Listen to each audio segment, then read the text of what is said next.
Happy President's Day, people. What's going on, man? Hey, we are here, and it's a Monday. We had a pretty good weekend, I believe. What did we do this weekend? Just the regular stuff. We had a big, huge open gym.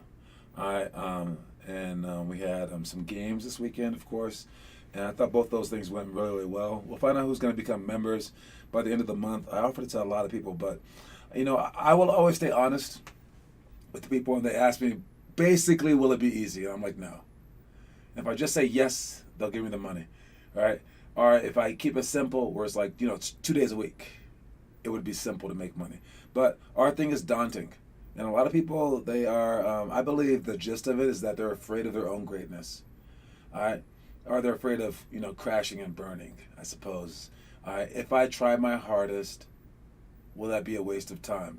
And I got to tell you, it's never, ever, ever a waste of time to put your all-out effort into something. Never. It's never. No matter what your parents say about you being like too inequipped to make it to higher levels or whatever they say that you can and can't do in society. If you have a passion about something and you try your hardest, you always, always, always win. All right. What up, Connor Rush? Open Gym has been dope. We had the worst team. Why would you put all the adults together? I don't know. How about you can make the teams? I don't care. Pick your team, Connor Rush. I let you guys pick my team. All right, so you can pick your team. See if you can beat me. I'll just put you on the adult team. See if you can win. All right, but no, it's to challenge you. All right, that's why we just double team you the whole time. It's for you to get better. But again, you can make it whatever you want. Hey, I don't really care. I just know if the adults are on different teams and the kids are on those teams, then all the kids become role players. And I don't want that. I want you to have your own team. I want you to be to battling against them. But, hey, you can. I'll give you one whole weekend and you get to decide all the teams, so then you can't complain. That's how competitive I am. I mean, if you want me to go 1 against 5, I guess that's what we're doing. All right. So yes, you should want it more and more and more competitive. You should be like, why weren't all the adults on one team? And the adults weren't on one team. It was just 4 adults and Zach, and then I was not on their team. That would be all the adults. All right. Should have given us the one dude. Who's the one dude? I don't even know who the one dude is. The one dude. All right. Let's begin. What do we have here? We got President's Day. This little guy right here. Happy President's Day. I don't really know what it means. I think it's George Washington's birthday. All right. And Abraham Lincoln's birthday put together. All right. But all the presidents are honored on this day. It's not a bad thing. We have ways to remember the past, and I don't think that the past should ever be forgotten, especially when, our past has been up and down, positive, negative in America. But also, your past shouldn't be forgotten either. They always talk about, critical race theory in school. Should it be taught? No, everything should be taught, dude. Everything should be taught. Shut up. We aren't China. China tries to forget about stuff. And if you don't, talk about stuff, you will forget about it. So for you guys, I will try to continue to talk about the past great players in our program, but I'll also talk about the past horrible times in our program, and I'll also show you bad times about yourself and good times about yourself. That's why I make all the highlight tapes, so that you don't forget where you came from. Because if you forget where you came from, you might as well forget where you're going to. What's up, Noah Masseth? I see you, man. All right, and so. Yes, rejoicing of the history and belittling the history even. They both serve a huge purpose in our society and a huge purpose in our program, because we don't want to forget. We don't want to forget how bad we were. We don't want to forget our amazing times as well. All right, and we want to use both of those things to push ourselves forward in a more and more and more positive direction. All right, so I will continue to document everything that you guys do as much as I can, and we will continue to assess past games and things like that. So you guys, happy President's Day. Think about the past, positively and negatively, but also about your past, positively and negatively, and then expand upon the positive and then critique the negative to fix it. All right, so look at the past games. You should be Connor still has not turned in the thing that he said that he would. And I didn't film this last weekend because we were playing with so many people that weren't a part of our team. But nope, it's been a month. Connor said, did Connor turn it in? I don't think he did. Yeah, he said he would, and he didn't. Yeah, so it is what it is, right? All right, Finn Kaufman, what's up, homie? But should we teach the kids about porcupines? I'm not sure if we should teach them about porcupines, man. Porcupines are a different beast. I'm not sure. I think we should just keep it within our species. All right, I'm gonna go on record saying that. There you go. Do you agree us giving these porcupines guns? Oh my God, no guns. They already have the freaking porcupine needles, and they don't need guns. They're like freaking Wolverine, but like way less. All right. Anyways, stupid questions aside, let's move on. We got our elementary drills for tomorrow. Not tomorrow. I keep doing that. This one is for. If tomorrow is Tuesday, this one's for Thursday. We're gonna start with one-on-one cutthroat. All right, kids gotta love that. 3 dribble max. We're gonna start like this for our practice. Then we have our end of play scenario. If we're ever stuck, we go 180 to tangent. All right, that's a handoff, and then we go to the two screens up top, and then split, and then back screen, etc., etc.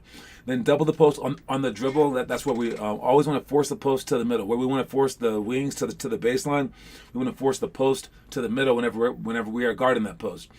So, because that's where the help side is. And then you want to be patient. Wait until he actually takes a dribble. Then as he dribbles in, you want to wall him up.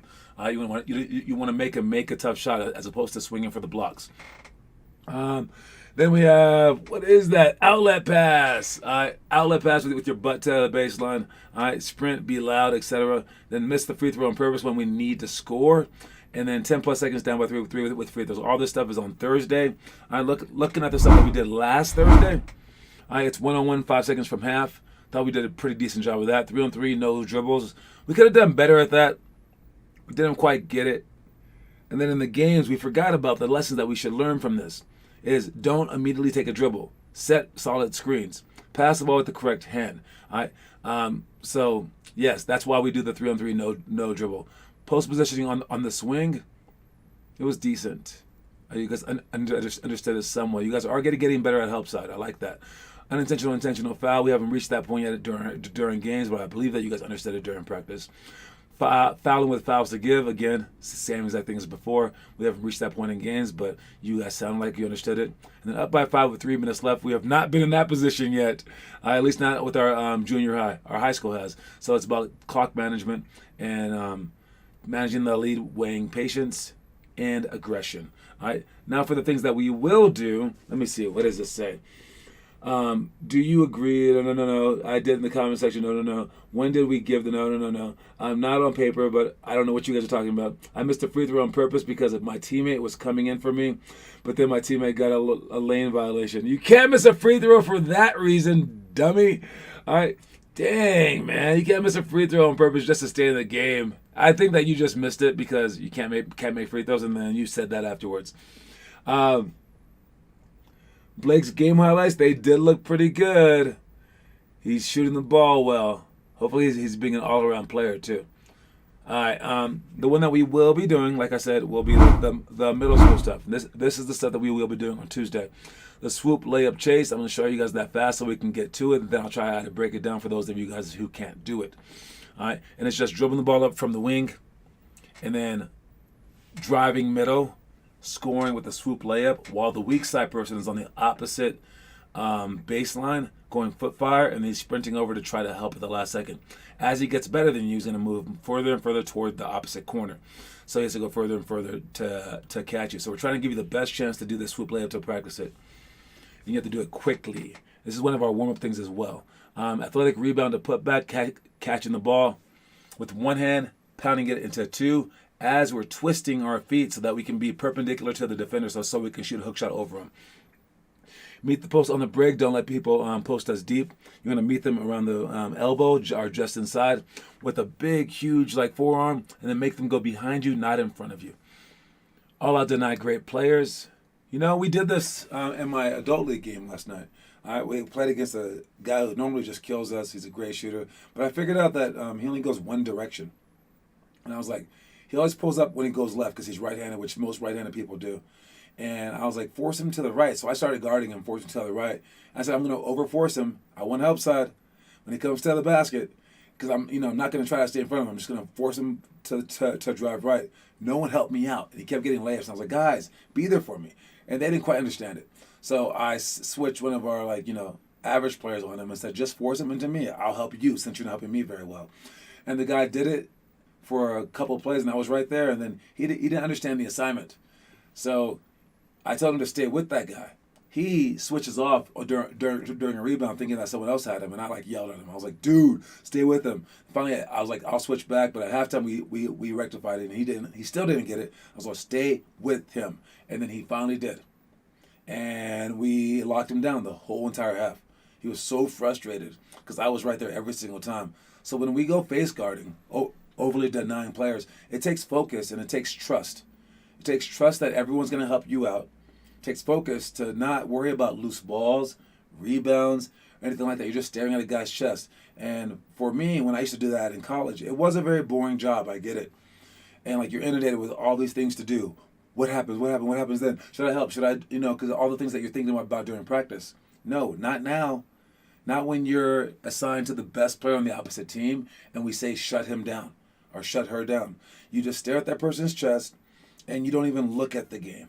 You just make sure that person doesn't catch the ball. Then when they do and they drive, you should have help. When they come off screens, you should double team.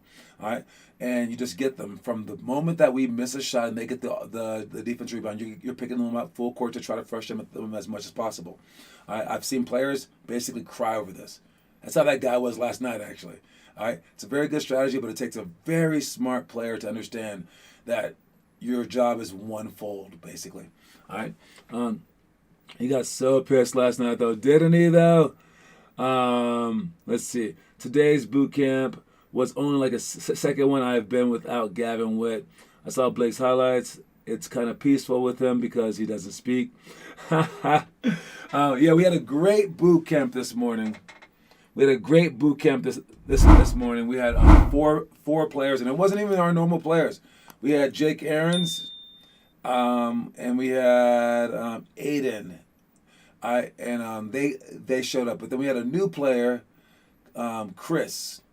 All right, he's a new player that just signed up for the VIP package, saying I want the and on the mornings as well, and they're just in 100%. Whoa, right off the bat, first day, and he and Connor were partners together. Okay, he's a 9th grader as well. Looks like it would be good during games, but he does need to get skilled up a lot. So we will get him to get at that point. But it was great this morning. Having 4 people was, it had energy. And we still have Noah, and we still have Gavin. All right, so man, maybe we can get all 6 of them. All right, because I think that Jake and Aiden, they have about 10 credits between them, so they might eventually bow out. But hopefully they can use all 10. But the other 4 are all VIP members, so they can come to every single boot camp that they want to. So that'd be awesome if you guys kept coming. I know it's tiring for me, but I mean, it'll be great for you guys, especially down on the road. All right, that's about as intense as it gets, and you guys are getting stronger and faster, and then getting those shots up as well. It's huge for your game. So fantastic job with that, you guys. All right, talking about the All-Star Weekend. That was a fun weekend for the NBA. Everyone was dogging the dunk contest, but I only saw the winners guys' dunks, and they looked pretty good. I saw a couple of the missed dunks that people were complaining about. Guys, they're throwing the ball up off the bounce, going between their legs for reverse dunks. I mean, that's really hard. The reason why you guys think that the All-Star Games, that the slam dunk contest sucks, is because so much creativity has already been wrought, and evolution only goes so fast. And these guys have other jobs besides dunking. All right? There's some dunk pros out there. Maybe they should get them in this contest instead, who only focus on dunks year round.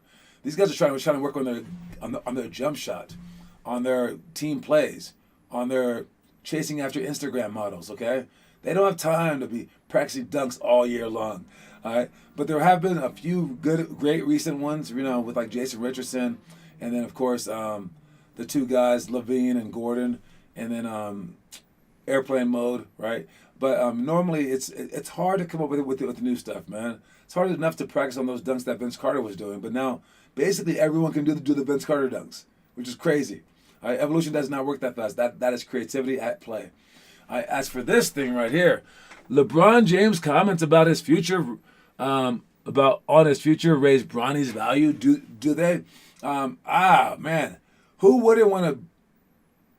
What bad team wouldn't want to draft Bronny James if it came with LeBron James? Because think about this. You're a bad team, you have a top pick. Bronny James may not help you. LeBron James may not help you because he'll be older by then. But both of them together would be like comically, a comically valued asset. Jeez, you would get so much money from ad revenue. Every game would be on ESPN. I mean, you get so many fans there to watch a father and son play together in the NBA. It's happened in Major League Baseball like twice. I think with Ken Griffey Jr. and Ken Griffey Sr. and then with Bobby Bonilla and his son, and his dad. Sorry, and I think that was it. I think those are the only father-son. Maybe there was one for hockey. I'm not sure. But, yeah, this is very, very rare. It would be amazing. I think LeBron James saying that, it definitely got him drafted. I don't know how good he's going to be. He's pretty good right now. But, I mean, he's going to make the NBA just because of that statement. We'll see, though. Best player from Oakland all time. Way better than Damian Lillard. Obi Toppin. Juan Toscano Anderson. Let's see, who else was there? John, they shot 28% on dunks because they're trying interesting dunks. They're not trying easy dunks. If you look at past dunks, those are way easier than the ones that these guys are trying. And again, they don't practice on them 24/7. It does suck to see missed dunks, but if you don't have missed dunks, they're not going to take chances. And we complain about them not taking chances too. So it's a paradox, man. It's a paradox. But the last comment about All-Star Weekend was freaking Steph Curry with 8 zillion points off of 333,000 threes. All right, okay, it was 16 of 27 threes, but still, that was crazy. I only saw the highlights because we were at practice, but yes. That I don't know what the record was before. I don't even know if he beat it. I don't know anything, but I know that was freaking amazing. The dude was turning around on made like almost half quarters before it went in. I don't know what his misses look like. Did he ever do that turnaround thing and miss it? I have no idea. I think you can just really feel if it goes in. And to score 50 points in an All-Star game, yeah, that's pretty good. I know there's not that much defense, but like, he was drilling threes. He made 16 threes, that's 48 points. And then he made 1 2-pointer that was from a step inside the 3-point line, floater over the backboard. I mean, like, the dude was insane. As LeBron said, he's from a different planet, Steph Curry is. And it was very, very fun to even see his highlights. I can imagine what the game looked like. Curry. And let's also point out that Team LeBron has won 5 straight years. Why can no one pick? I think it's because they always pick their friends. The other team always picks their friends.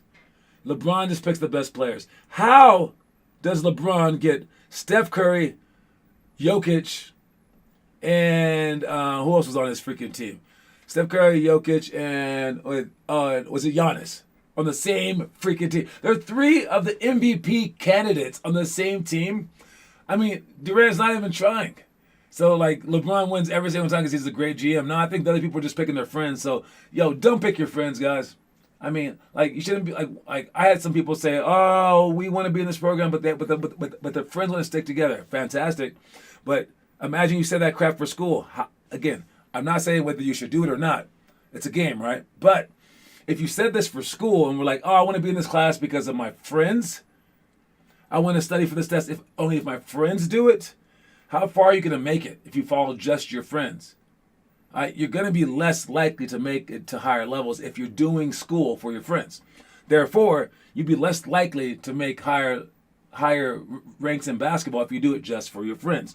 The friends need to be secondary. You can find new friends if your friends don't want to do hard work like you want to do hard work. So again, it's not about your friends, it's about you. Friends can come in all shapes and fashion. You can make more friends.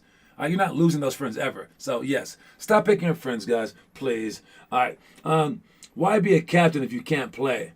Dumb, right? Because you got picked, homie. All right. Let's check out the story of the day right quick. Watch it. Sometimes the other team is more talented than yours. Sometimes their game plan is just better. And sometimes your team is just having a bad game. But be sure to control what you can control, no matter the case. For if you can't outplay them, you should at least outwork them.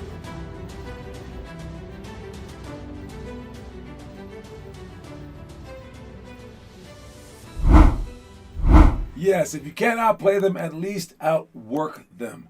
All right. Because again, you win those games just like we won that one game by losing by 56 points, 55 points. When we lost by 55 points to that team. But basically, you guys won because you guys were hustling so much. And I mean, you were outworking them. You're younger, whatever. You guys got better than they did that day. That's all that you can do every single day. All right, if you can't outplay them, I mean, you're gonna have bad games. You're gonna have bad coaching strategies. You're gonna have bad players. It happens, man. They might just be on fire, right? But you can always outwork the other team, and that needs to be like 10 for 10 games. You can't have off games and effort. You can't. Whether you're like 60 points worse or even 60 points better. I think it's even harder to do it when you're 60 points better. To keep working hard, even though it's that easy, that's a tough thing to do. But it's what makes life life. So make sure you guys are working hard, outworking every single team that you play against every single second. And for yourself, outworking your opponent, the guy guarding you, outwork him every single second. Make sure that you are the worker on the team, that you're not just getting by on your height, on your skill, things like that. You want to outwork everybody. All right? Unless it's a super hard team, DeJounte Murray versus team DeJounte Murray. Exactly. All right. Okay, we talked about that stuff. Let's go with the homework today. All right. So for the homework today, who's doing them? Noah with the hurdles. So you're getting better at those 2-ball dribbles. Connor Rush with the 5-minute rush. Great job with that. Kieran with some stationary cross jab drill. Okay. Kieran and Declan with the push-ups. I like it. Kieran and Declan with the bed shots. Now we're talking, man. Got Kieran and Declan on this mess. Great job, you guys. I see you. All right. Who else is that? Connor Rush with the interval 2-ball dribbling. Plus 20 minutes. That was our shooting stuff that we did on Sunday. Great job with that. All right, guys, keep working, keep working. Hey, now that your season's over, there's no excuse.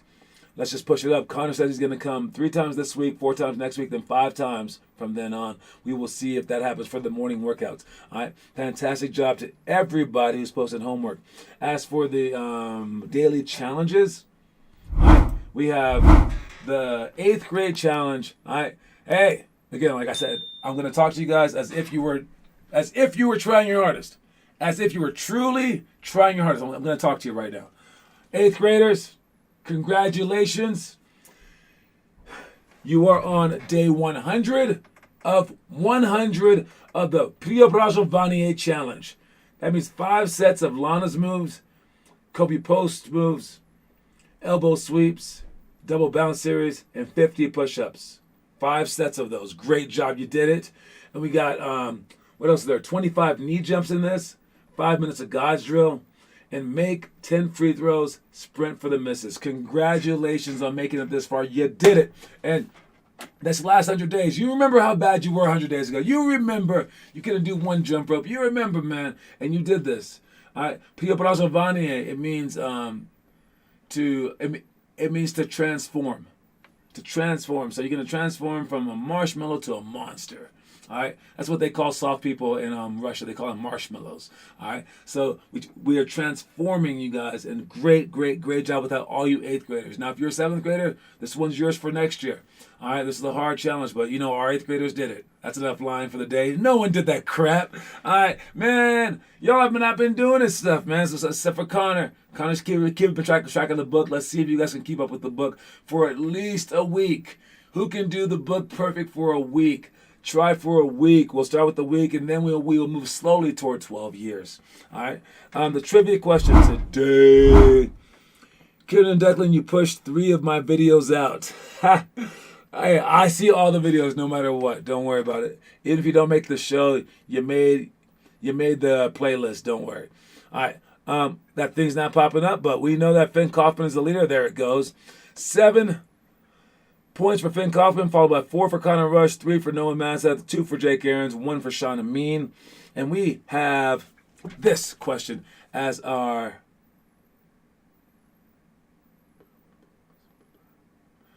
Okay, I don't know if this one has changed. It probably has. If you answer a recent person, it is what it is. There's the Most Improved Player Award. To get the Most Improved Player, that means that you had to be bad one year, then be like very, very good the next year, right? The Most Improved Player Award. I thought that Steph Curry should have won it that one year when he got MVP and then got MVP again. I mean, what else do you expect? I mean, he improved that much. It was crazy. But they usually just give it to some like 6th man, all right, or some young player. But this question is, which player won both a Most Improved Player Award and an NBA championship? I'm guessing that must be kind of hard because if you're most improved, that means that you were probably on a team that needed you to improve and allowed you to improve. And that probably wasn't a championship team. Because you look at championship teams, they kind of are solidified with veterans who are done improving, basically. All right. So maybe this is a rare question. I'm not quite sure. All right. Oh, I do remember this guy. All right. No Google, says Noah Masseth. I think you guys will not be able to answer this question without Google's help. But yes, which player won both the Most Improved Player Award and an NBA championship? Again, this is from like 5 years ago, this trivia question. So if it's been since, I don't know. He says Giannis. That might be possible. Let me check.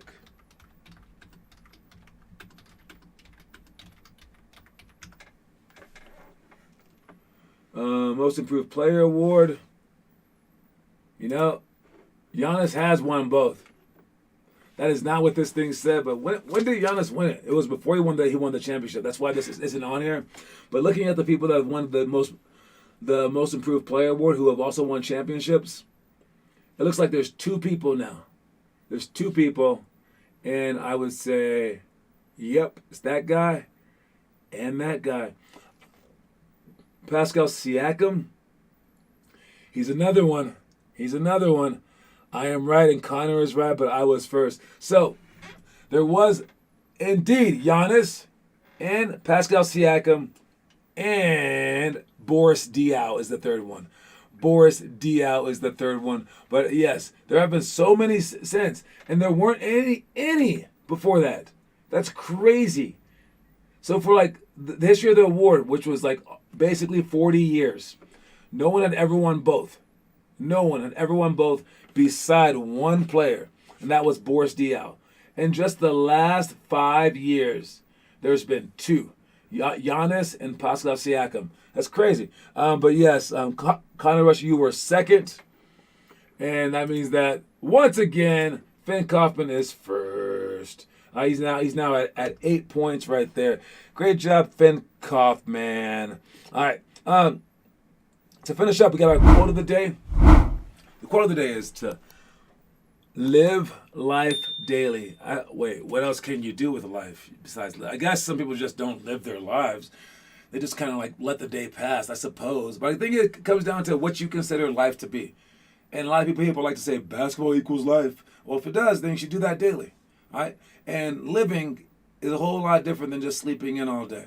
All right? Going out and doing stuff and like going for your dreams and pursuing your goals and going and like making your passions come into fruition, that's a huge thing to do on a daily basis. And if you do, you're going to be not only ahead of a lot of people who are going against you in those realms, but you're also going to be a happier and happier individual. All right. So we talk about mental health all the time. I think that the best way that you can take care of your mental health is to go after things that make your heart sing. All right. Go after your passions as fervently as you can.